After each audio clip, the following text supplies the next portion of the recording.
Salam alaikum, Zulfillaoun. Bonjour. J'ai fait un rêve, mais je me suis gardé de vous le dire parce que je me suis dit que vous alliez bondir, vous esclaffer, peut-être même me passer à la trappe, me zapper. Je vous vois d'ici en train de vous dire, ça y est, il pète un plomb, il se prend pour Martin Luther King. Voilà qui fait des rêves maintenant, des rêves de catégorie B. En fait, je me suis abstenu de vous raconter mon rêve parce que je me savais un peu catalogué, enfermé dans un rôle, dans une posture, celle du mi-présentateur, mi-polémiste, toute griffe d'or, postillonnant son soûl, éructant ses sentences toutes faites, vindicatif, la bouche tordue, le poing dressé. J'avoue que c'est moi qui l'ai voulu quelque part, comme ça, à me lancer dans les harangues enflammées. Je me suis donc tu. J'ai ravalé mon rêve, si beau. Je ne voulais pas être ridicule. Je me suis résigné à continuer de jouer le rôle du mi-présentateur, mi-polémiste. Mais ce matin, en venant à mon travail, et comme à mon habitude, en écrivant mon édito dans ma tête, dans le métro, j'ai senti comme une présence derrière moi, et je me suis retourné. Et mes yeux sont tombés sur ceux d'un enfant qui me regardait d'une étrange façon. Il était à côté de sa maman. Il me regardait sans me voir, égaré dans un rêve. Un sourire flottait sur son joli minois. Il était transfiguré, indifférent à ce qui l'entourait, habité par ce qu'il semblait vivre intérieurement.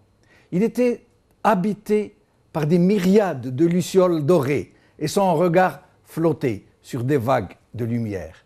Et je suis alors, à ce moment-là, que les rêves étaient trop beaux pour être scellés, dissimulés, parce qu'ils sont comme les aurores qui viennent absorber la nuit et répandre leur moisson de lucioles dorées sur la vie et les jours. Alors, j'ai rempoché l'édito que je vous préparais pour aujourd'hui et j'ai décidé de faire comme cet enfant, de vivre mon rêve, qu'importe si vous me moquez. Je vais vous le dire, ce rêve. Moi aussi, comme l'enfant du métro, je vais entrer dans votre cœur. Je vais traverser cet écran et vous murmurer ce qui m'habite. Approchez. Approchez encore. Encore. N'ayez pas peur. Approchez.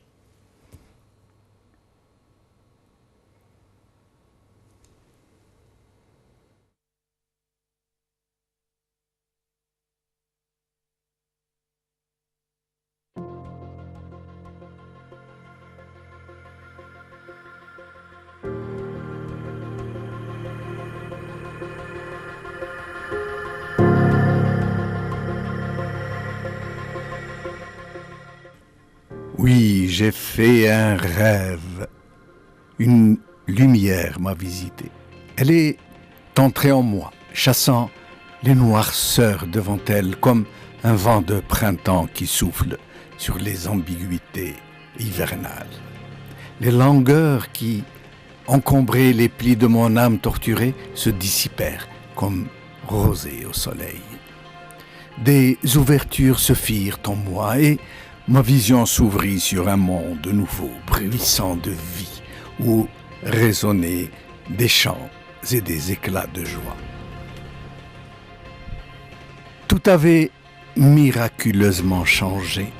Tout autour de moi, des hommes et des femmes bons, souriants, débordant de bonheur, s'interpellaient en riant dans un pays nouveau qui était né de nouveau.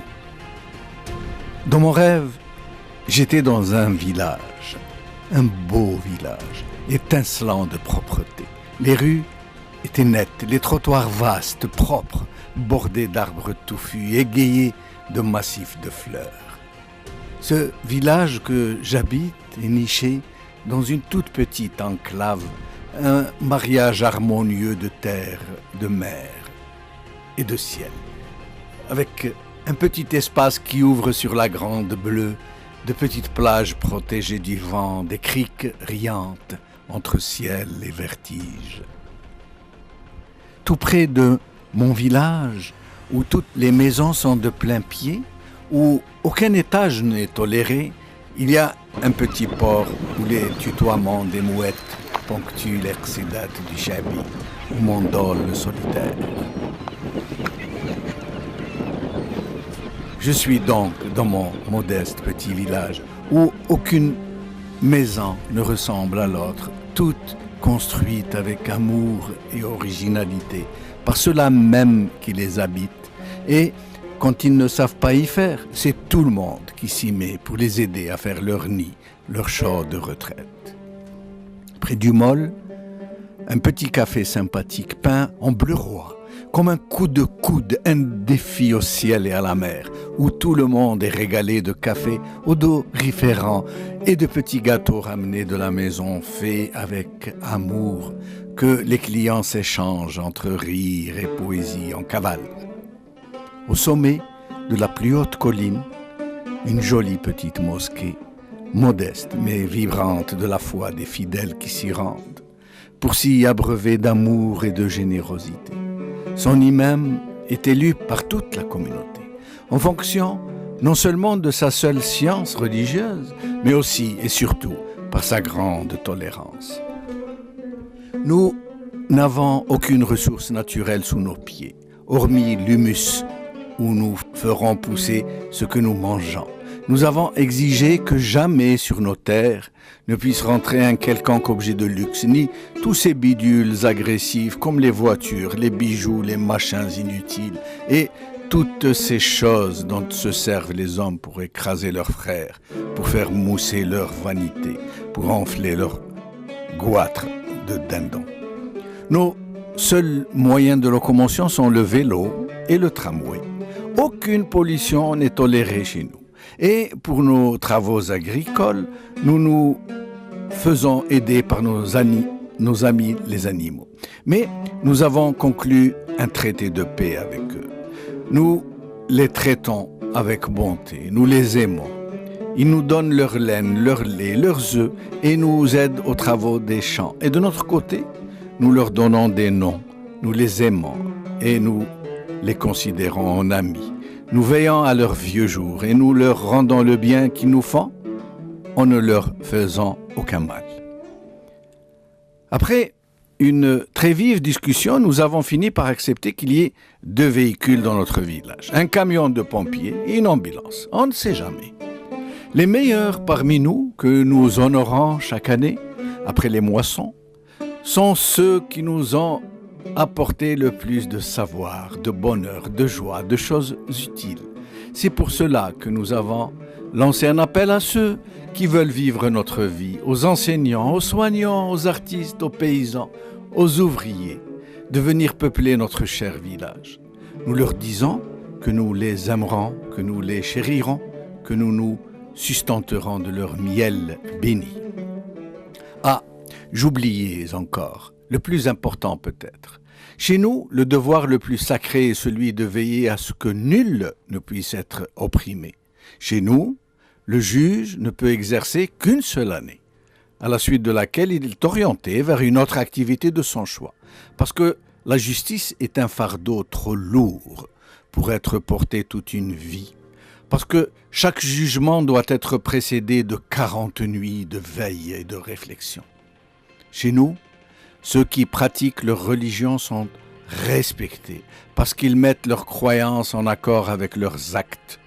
Aucune parole brutale ne macule leur bouche, ni aucune imprécation ne la tord. Et ils ne savent chanter que l'amour et le bien. Nous considérons que la religion est un espace sacré, que personne ne peut violer, mais dont les adeptes ne doivent pas la transformer en contrainte qui s'engouffrent dans la vie des gens malgré eux et contre leur volonté, même si ceux qui s'en sont accaparés la gestion pensent le faire pour le bien commun, parce que le mal emprunte souvent les bouches mielleuses. Dans mon rêve, la femme chez nous est respectée à la hauteur de l'amour que nous lui vouons, pour avoir reçu l'insigne honneur de porter le petit de l'homme, pour sa capacité à l'amour et à la tendresse, pour la douceur de son tempérament, pour sa mystérieuse beauté, pour toute la lumière dont elle nous gratifie chaque jour. Dans tous nos geste quotidien, nous la révérons et la sublimons. Et lorsque nous l'invitons à passer devant nous, ce n'est pas par une simple routine qui se croit de la galanterie, mais c'est parce que dans le fond de notre cœur, nous savons qu'elle a le droit de préséance sur nous, parce que nous savons que malgré tout ce que nous pourrions lui consentir d'honneur et de prévenance, nous ne lui rendrions pas le millième de l'amour que sa simple présence offre au monde. Nous la chérissons, cette maman, cette épouse, cette sœur, cette amie, cette compagne, parce qu'elle est la musique de la vie et son rythme. Ce n'est pas pour rien qu'aucun animal, si ce n'est l'homme, ne brutalise sa femelle. Nos parents et tous nos anciens sont vénérés, écoutés, entourés d'affection par toute la société. Nous leur cédons tout le trottoir lorsque nous les croisons et nous posons doucement des baisers affectueux sur leur dos de leurs mains. Nos orphelins sont la pupille de nos yeux et les enfants chéris de toute notre société. Nos handicapés sont les seuls membres de notre communauté qui ont le droit de préséance sur tous. Ils passent avant nous tous. Et il n'est pas une pierre que nous posons dans notre cité sans tenir compte de leur état. Ils sont tellement choyés que leur état en est devenu enviable. Ce que j'ai oublié de vous dire est que tout le pays est devenu comme notre village. Partout dans ce pays qui a été tellement meurtri, saccagé, une société vertueuse a fleuri. Tous les Algériens, et même nos frères tunisiens et marocains, sont devenus comme les gens de mon village. Une société fraternelle, de gens simples, connectés sur Radio Bonheur, avec un brin de menthe sauvage sur l'oreille et un nuage de bonne humeur au-dessus de la tête. Nous parlons tous l'arabe classique, l'arabe dialectal, le tamazight, le français et d'autres langues encore. Nous avons tous mis un point d'honneur à enseigner l'arabe et le tamazight à nos enfants, parce que ces deux langues sont l'âme de notre identité et sa matrice. Nous nous sommes retrouvés parce que nous nous sommes délestés de toute haine. Chez nous, pas de frimes, pas de prêcheurs fouettards, pas de gens qui connaissent ce qui vous est profitable mieux que vous-même, pas de bling-bling, aucune discrimination, respect et amour à en revendre, y compris pour Mel Lagoun. Alors, si mon rêve vous tente et que vous voudriez bien venir habiter mon village, venez à pied, les poches vides et le cœur plein de joie.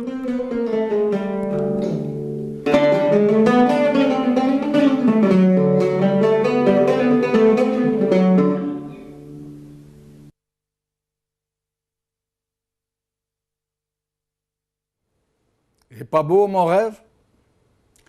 Aujourd'hui, l'expression. Pour assurer une rentrée sociale sans tracas, les ministres en course contre la montre, par Nedia Benakli.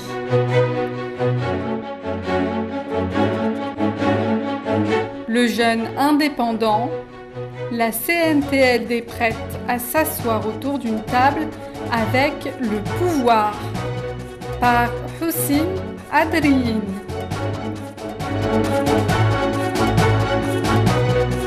Le quotidien d'Oran, comme remède à la crise financière, le sparadrap, par Mourad Benechnou.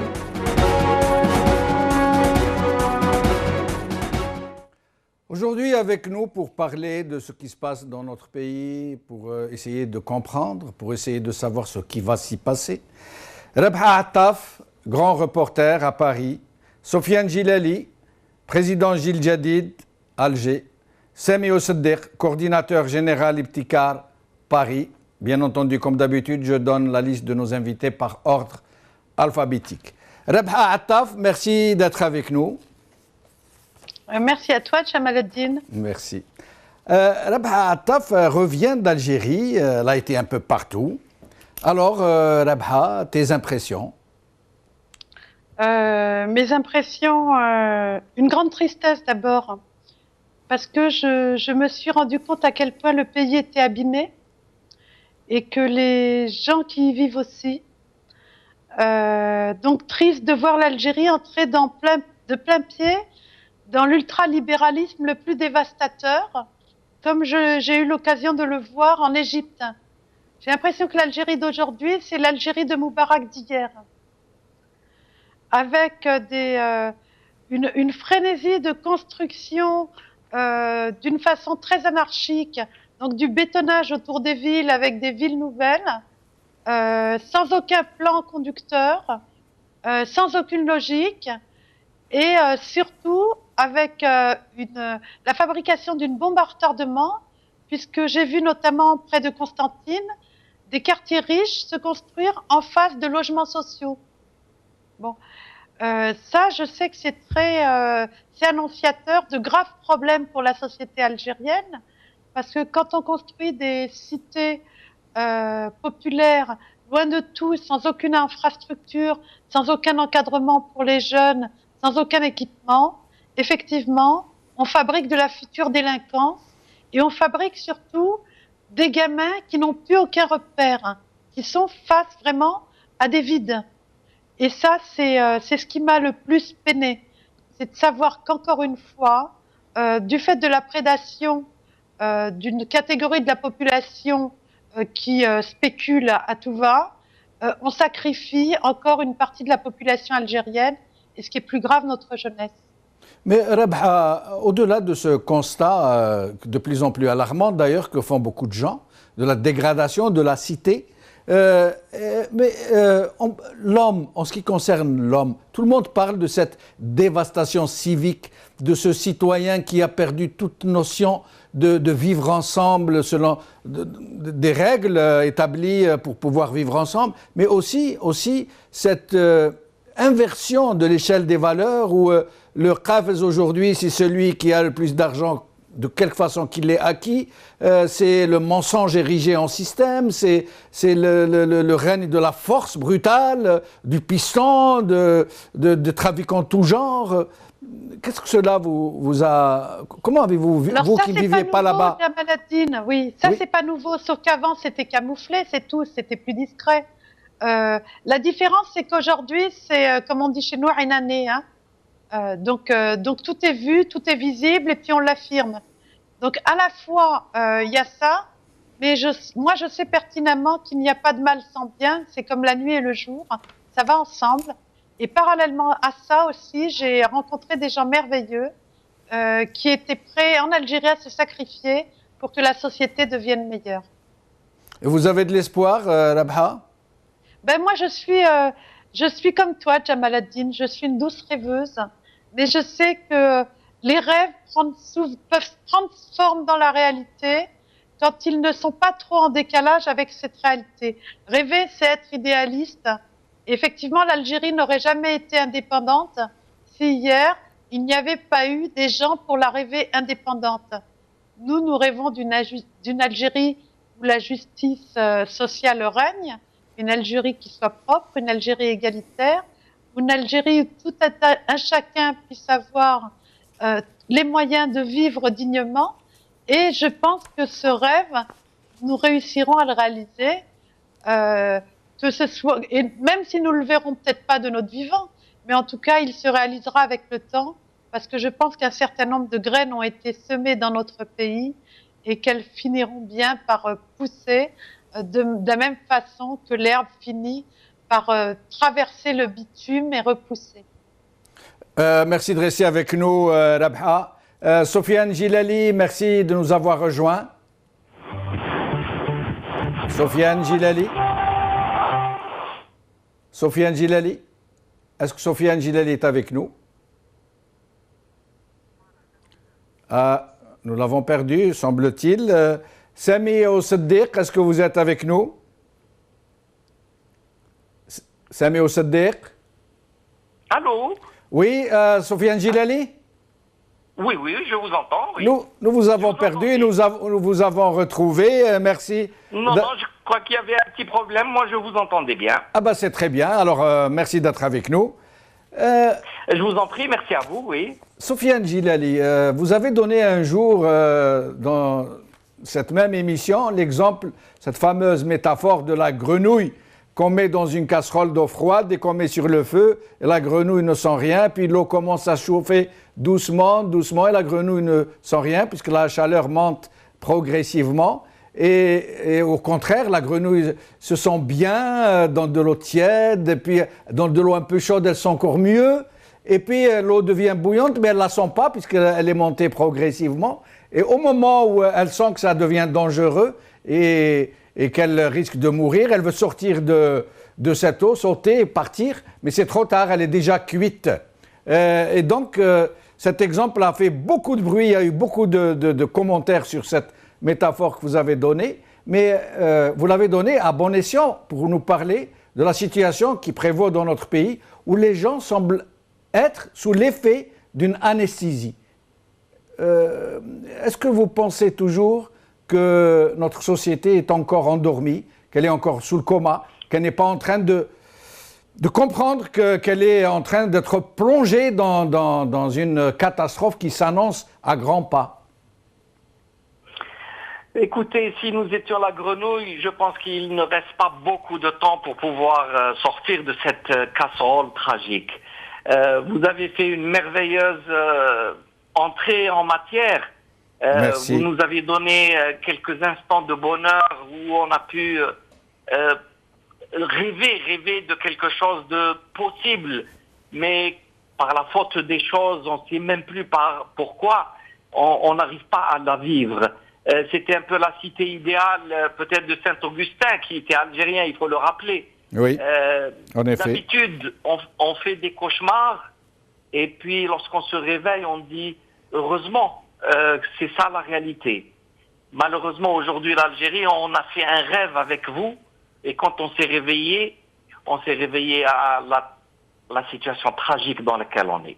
C'est un pauvre pays qui a été ballotté par des prédateurs sans scrupules, sans aucun sentiment patriotique, sans aucune peur devant sa propre conscience. Voilà où c'est qu'on en est, mais j'ai l'intime conviction aussi que avant que les choses ne dépassent la ligne, il y aura un sursaut. Il doit y avoir un sursaut.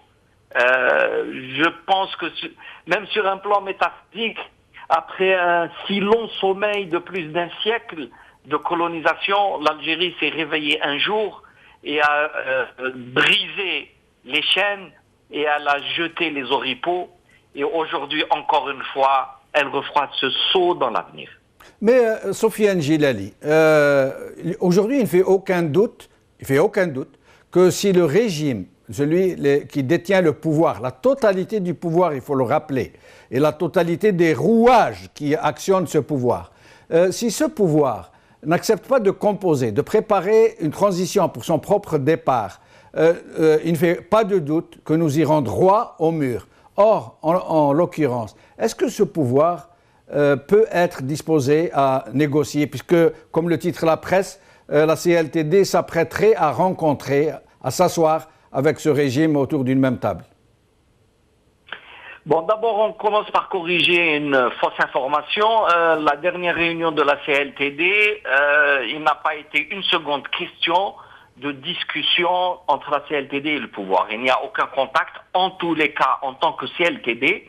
Maintenant, si quelques membres ont quelques informations ou quelques contacts, ça ne concerne pas l'ensemble. Et en tout cas, Djil Jadid, nous ne sommes pas concernés par ces conciliabules apparemment.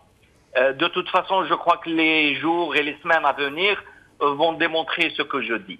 Et le pouvoir ne peut fondamentalement pas discuter parce que le pouvoir n'est pas un. Maintenant, le pouvoir est éclaté, il est en pleine contradiction. Le désordre qui devait forcément venir avec le 4e mandat et que nous n'avions pas cessé de dénoncer très tôt, ce désordre est désormais là. Il commence à inonder la société dans la rue, dans les maisons, dans les institutions.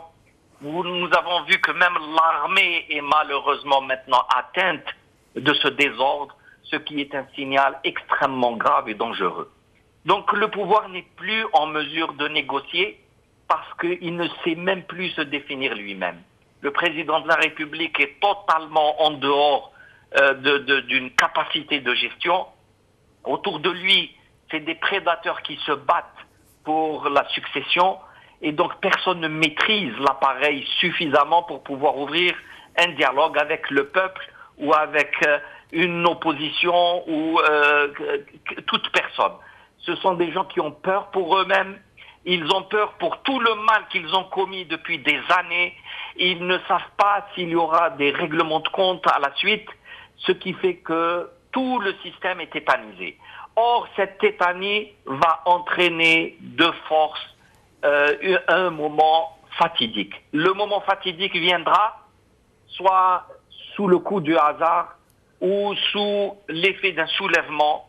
En tous les cas, qu'on peut le donner une image comme un ascenseur en haut d'un gratte-ciel qui vient de casser les câbles et qui est en train de descendre. Nous atteindrons à un moment ou à un autre le fond.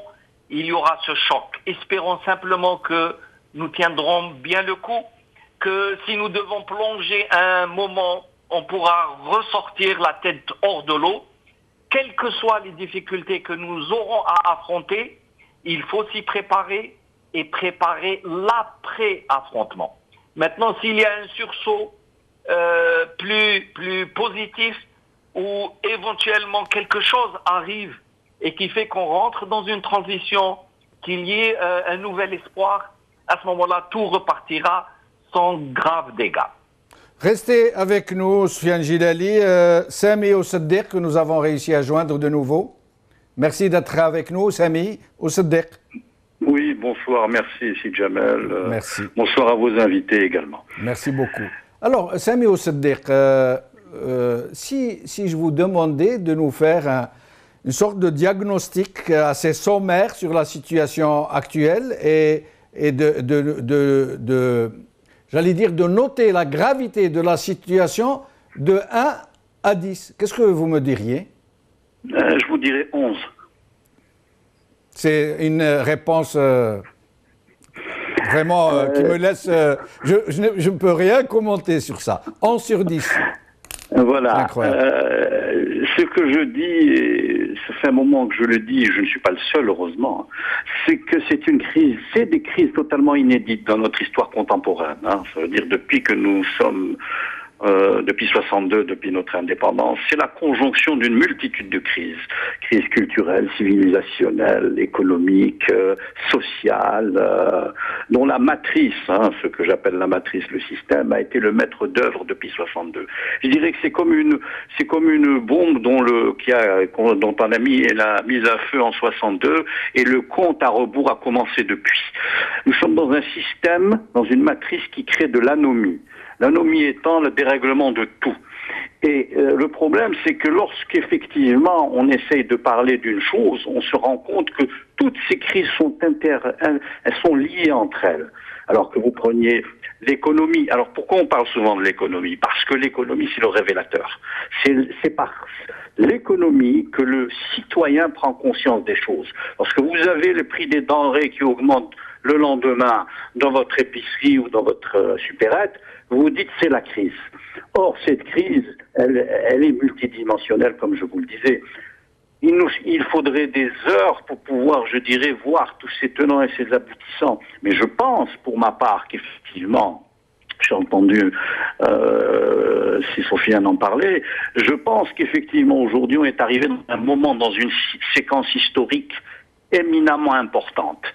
Il en y va, et je pèse mes mots, de l'avenir de l'Algérie en tant qu'État, nation et société. Ce n'est pas encore une fois pour rappeler à la peur des uns et des autres, mais bien au contraire pour rappeler à la responsabilité des uns et des autres. Et je dirais à l'opposition, d'une façon générale que nous sommes à cette matrice, qu'aujourd'hui ce qui nous lie est plus important que ce qui peut nous diviser. Et c'est aussi valable pour le citoyen, ce que je dis là. C'est qu'aujourd'hui, s'il n'y a pas véritablement un sursaut, nous allons dans une situation, à mon avis, qui est éminemment dangereuse. Et je pèse mes mots encore une fois. Je pense qu'aujourd'hui, il va falloir être responsable pour deux. Pourquoi 2? Il va falloir que l'opposition soit responsable pour elle, mais également pour ce régime irresponsable. Parce que depuis 62, à travers ne serait-ce que la rente, nous avons diffusé de l'irresponsabilité. De l'irresponsabilité dans les comportements, dans la gestion, dans l'appréhension du monde. Or, demain, et demain, je dirais, c'est quasiment aujourd'hui. D'une certaine façon, c'est même hier. Parce qu'il aurait fallu se préparer à tout cela. Nous ne l'avons pas fait. Je dis nous, bien évidemment, la matrice est la première responsable, mais je pense qu'aussi le citoyen aujourd'hui, tous les citoyens doivent prendre compte que ce qui va arriver, ça va être la mère de toutes les batailles. Voilà. Et j'adjure encore qu'aujourd'hui, tous les citoyens, toute l'opposition, toutes les associations doivent se fédérer, en tout cas s'articuler plus précisément, pour essayer véritablement d'être une alternative demain. Parce que lorsque ce mur va s'effondrer, cette matrice, malheureusement, nous aurons que des charlatans qui vont proposer autre chose à notre peuple. Or, on sait très bien que dans ces phases historiques, malheureusement, on est souvent sous le sort, je dirais, d'un avenir incertain. On est prêt à enfourcher n'importe quel discours. C'est à nous aujourd'hui de proposer à ce que demain soit réel, soit une réalité pour nos enfants et pour nous-mêmes. Je reviens à vous dans un moment, Saméo Seddiq, restez avec nous. Rabha Attaf, toi qui déclares ton optimisme, est-ce que tu penses que la société algérienne a encore des ressorts cachés, qu'elle pourra prendre en main les défis qui vont très vite se présenter à elle, voire les périls, et comment dans un pays où le régime a fait le vide, où la seule opposition qui peut activer un temps soit peu a été carrément neutralisée, désarmée, coupée du pays, coupée de la société? Ben écoute, Jamal el-Din, par définition, la nature a horreur du vide. Donc à chaque fois que le régime tente de faire le vide, évidemment, même si lui a l'impression qu'il a fait le vide, se créent dans la société des réactions, des réactions chimiques, des réactions humaines, des solidarités nouvelles qui, mises bout à bout, effectivement, vont constituer les solidarités de demain. Je m'explique. Ce que j'ai constaté dans la société algérienne, alors que tous mes compatriotes, y compris ceux à l'étranger, désespèrent d'une réaction de la société, c'est qu'il y avait encore une énorme énergie. Il y a encore des jeunes qui rêvent, même s'il y a beaucoup de désespoir, mais qui sont en train de construire l'Algérie de demain. Il y a des gens qui y travaillent d'une façon sérieuse, dans la discrétion, en dehors des partis politiques, parce qu'on est arrivé à un point en Algérie où la majorité des personnes ne croient plus dans le discours des partis politiques et dans tout ce qui vient d'en haut et du pouvoir central. Je m'explique, quand j'entends pouvoir central, j'entends par pouvoir central à la fois le pouvoir des prédateurs qui gouvernent l'Algérie, mais aussi la centralité, c'est-à-dire Alger. Et donc il y a une énorme défiance dans le pays profond, contre tout ce qui se fait à Alger, et notamment, je suis désolée pour certains de vos invités aujourd'hui, pour ce qui se fait dans le cadre de la Commission nationale de transition. Pourquoi? Parce que les expériences des pays d'à côté, et notamment de l'Égypte, ont démontré que quand on parle de transition et que cette transition est imposée d'en haut, il n'est pas question de changement de système, mais d'aménagement et surtout d'ouvrir une sortie de secours, une porte de secours à des criminels. Or, ce que j'ai entendu dans la voix profonde de l'Algérie, c'est un fort désir de faire en sorte que notre histoire soit apurée et que les criminels soient jugés. Et je crois que l'Algérie aujourd'hui souffre de ça, du fait qu'on n'a pas rendu justice à des milliers et des milliers de familles depuis notre propre indépendance, et qu'effectivement, si on veut vraiment remettre la société sur des rails solides, il faudra passer non pas par un processus de justice transitionnelle, mais par un processus de justice tout court. Et ça, effectivement, ce processus-là ne pourra s'imposer que le jour où, effectivement, les Algériens et les Algériennes qui, face à un mur, effectivement, décideront à ce moment-là de ne plus rester passifs et de prendre en main leur destin dans le cadre de leur propre structure. Mais Rabha,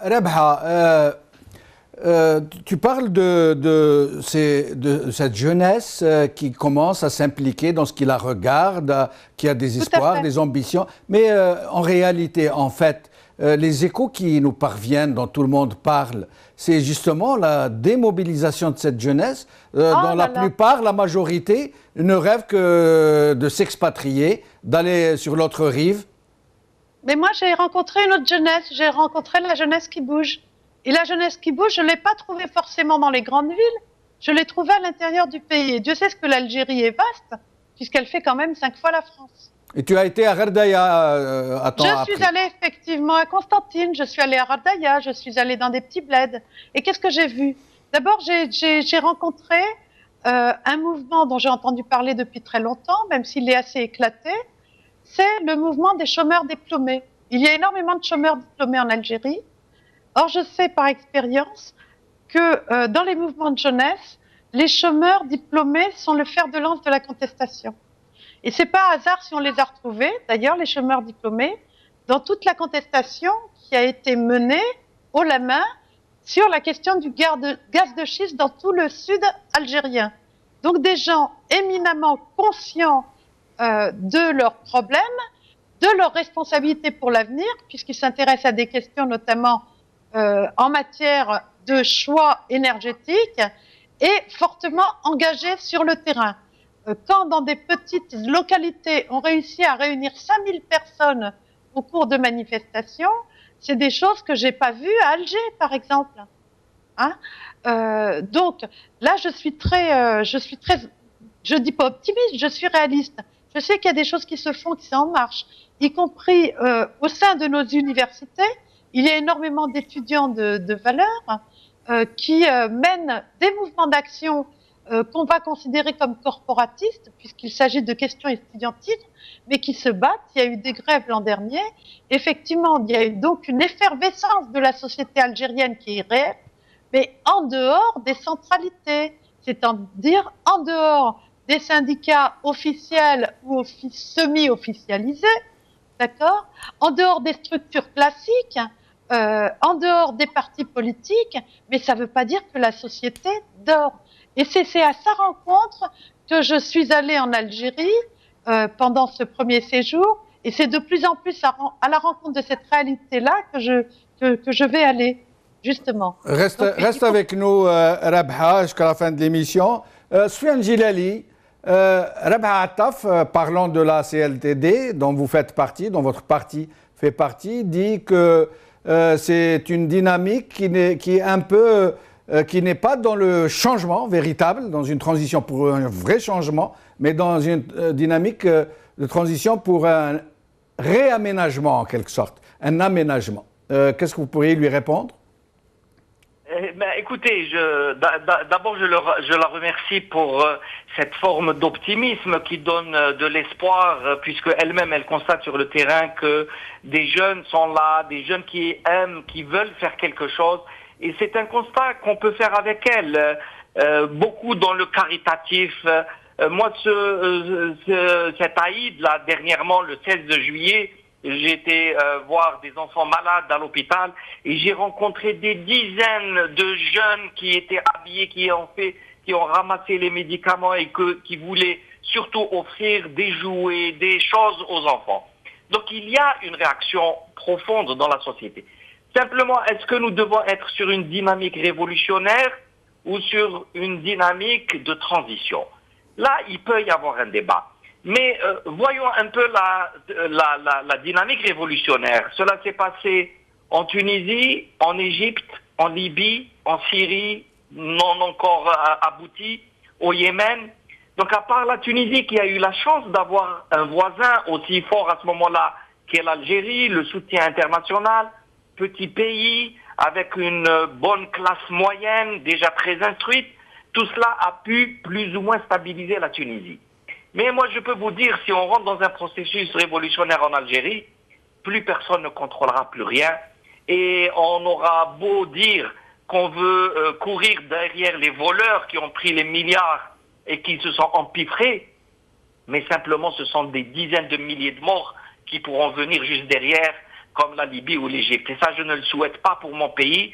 Et ça aussi, les citoyens nous le disent directement. Ils nous disent, on veut le changement, mais on ne veut pas revenir à ce qu'on a vécu il y a 10 ans. Et il faut comprendre les gens. Les gens ont très conscience du problème qu'il y a, mais ne veulent pas sauter d'une situation aussi terrible vers l'inconnu qui peut être plus terrible encore. C'est à nous de faire ce travail. Je sais que les partis politiques ont perdu la confiance.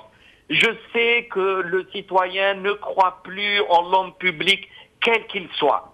Mais nous sommes devant cette responsabilité historique. Soit nous restons chez soi tranquillement, ou alors on se paye le luxe de venir parler et critiquer à tout va. Et parfois même invectiver le peuple pour son immobilisme, invectiver l'opposition pour son incapacité, invectiver le pouvoir pour la prédation, se vider le cœur, avoir bonne conscience et rentrer dormir chez soi.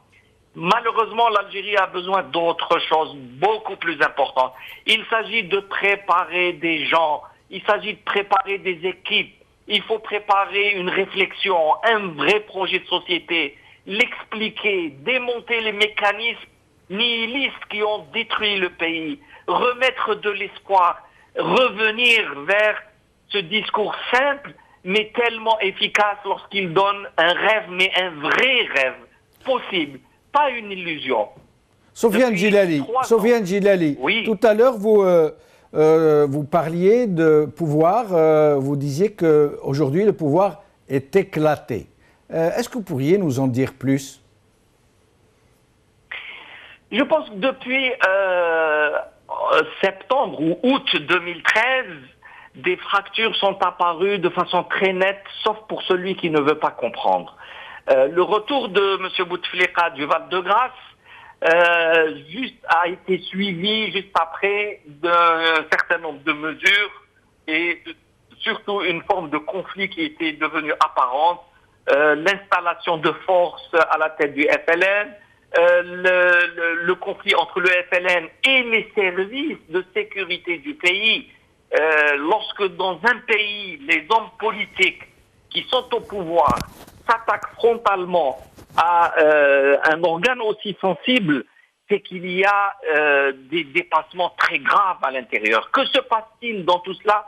Nous n'avons pas le détail, malheureusement. Moi, je ne peux pas vous donner les noms, les situations et les rapports entre les uns et les autres. Mais tout le monde sait, lorsqu'un chef d'état-major, vice-ministre de l'armée, sort et fait un appel ou fait une lettre au peuple, qu'est-ce que ça signifie? Est-ce que M. Gaïd Salah est au-dessus de M. Bouteflika, président au moins par le titre?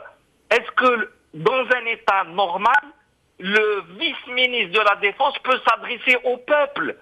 C'est une grave question. Comment peut-il adresser une lettre de félicitations et de soutien à un chef de parti? Et ce qui est extraordinaire, il l'adresse à un secrétaire général qui a au-dessus de lui un président. Et le président, c'est le président de la République.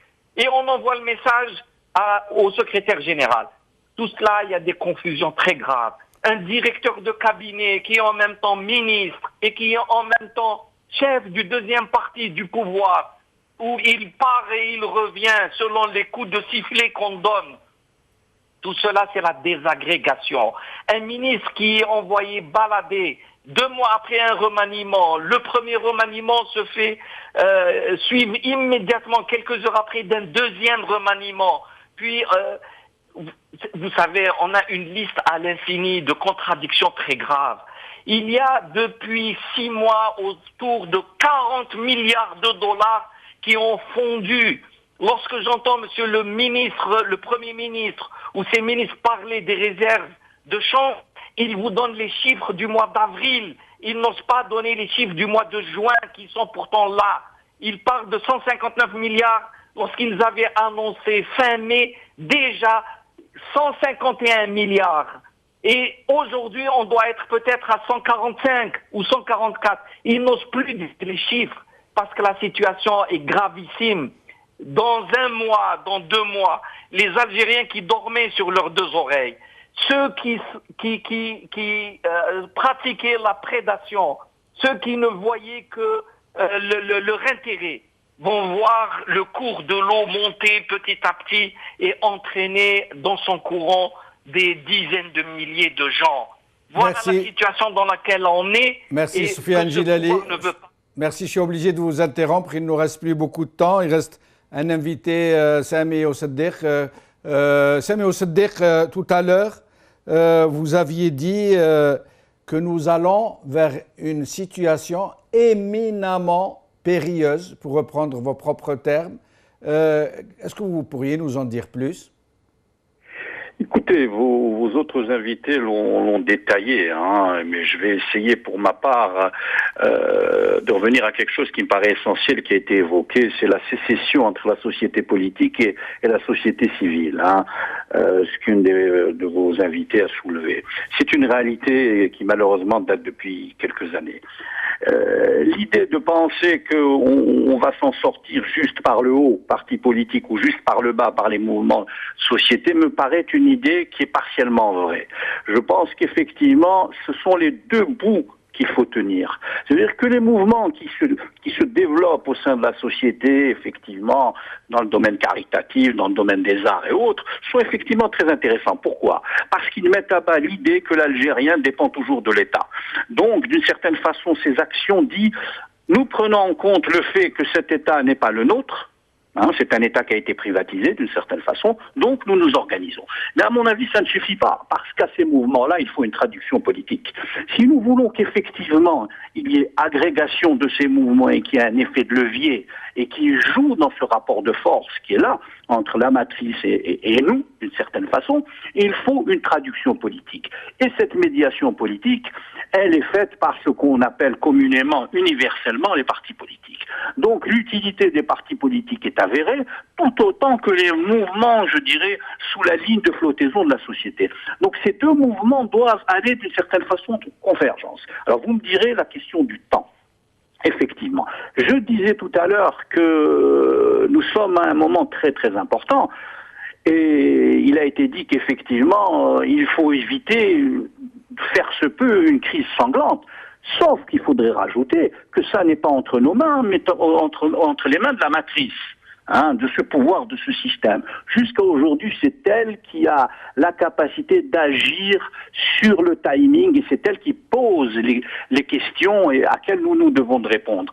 Or, de mon point de vue, je pense qu'aujourd'hui, il faut véritablement avancer avec la société civile et la société politique, parce que le chaos est là. L'anomie dont on parlait, c'est quoi? C'est ce qu'on voit aujourd'hui, toutes ces incohérences. Parce que jusqu'à maintenant, d'une certaine façon, il y avait une logique qui prédominait, je dirais, aux actions et aux pensées de la matrice. Depuis un certain temps, il y a plusieurs logiques qui, mis bout à bout, créent une incohérence générale et généralisée. On a cité les chiffres, je ne reviendrai pas là-dessus, mais jusqu'à maintenant, il y avait une rareté de la ressource d'une certaine façon. Maintenant, on arrive, je dirais, à une disparition de ces ressources. Et ce jour-là n'est pas loin. Ce jour-là n'est pas loin. Et de mon point de vue, je crois que dès aujourd'hui, il va falloir, c'est ce que fait déjà la société et certains partis politiques, il va falloir véritablement se mettre en ordre de bataille. Parce que ce qui arrive, je me répète, il va falloir être deux fois plus responsable, autant pour nous, pour la société, que pour ce pouvoir totalement irresponsable. Et j'avise d'une certaine façon qu'aujourd'hui, ceux qui sont au pouvoir vont avoir une responsabilité historique, parce qu'ils ont dans les mains l'avenir de ce pays. Soit ils vont le briser pour très très longtemps, soit effectivement on va pouvoir avancer différemment. Là, je dirais malheureusement, nous n'avons pas les cartes en main, en tout cas nous en avons encore trop faiblement, et je crois qu'il n'y a pas encore assez de cohérence entre les joueurs que nous sommes.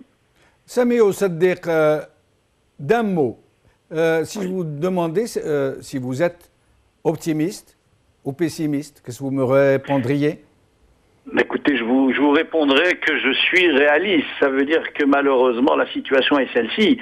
Je pense qu'il ne faut pas, encore une fois, baigner, je dirais, dans un pessimisme qui confine au nihilisme, hein, mais aussi il ne faut pas croire qu'effectivement ce sont quelques mouvements qui vont changer la donne. Je crois que cette crise-là, il faut toujours le dire, c'est une crise, ce sont des crises inédites. Ça veut dire que toutes les solutions qui commencent à être architecturées, vous avez vu la loi de finances et tout, ce sont des réponses qui sont loin d'être à la mesure du tsunami vers lequel nous nous dirigeons gaiement. Alors, je dirais aujourd'hui, encore une fois, il faut que tout le monde prenne ses responsabilités, hein, opposition et surtout matrice gouvernement, hein, plutôt système plutôt que gouvernement, parce que veut dire encore chez nous le gouvernement?